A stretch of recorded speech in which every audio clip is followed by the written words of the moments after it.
Assalomu alaykum qadrli futbol ixlosmandlari. E'tiboringiz markazida futbol maydoni. Kanalimizga obuna bo'lib, videolarimizga bir dona like bosishingizni so'rab qolamiz. Yaxshilab o'rnashib oling. Demak, biz boshladik. Transferlarga ixtisoslashgan nufuzli Transfermarket portali bir necha milliy chempionatlar, xususan Angliya Premyer Ligasidagi futbolchilarning transfer summalarini yangiladi. Futbolni yoritib kelayotgan Vietnamning The News portali butun dunyo ligalarida o'ynayotgan Osiyo qit'asidan chiqqan eng qimmatbaho futbolchilar reytingini tuzib chiqdi. Ushbu ro'yxatga kiritilgan 8 nafar osiyolik charm to'p ustalari orasida Yevropa maydonlarida porlagan yulduzlar ham bor.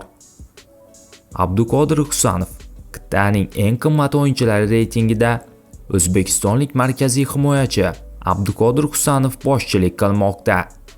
Manchester City futbolchisining tezkorligi va vaziyatni a'lo darajada anglash qobiliyati yuqori qadrlanadi.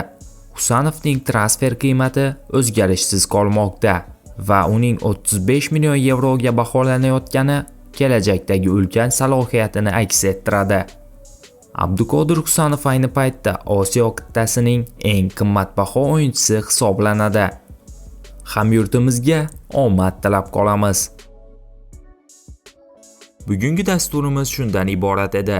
Video sizga ma'qul kelgan bo'lsa, bir dona like bosib, kanalimizga obuna bo'lishingizni so'rab qolamiz. E'tiboringiz uchun katta rahmat. Bizni kuzatishda davom eting.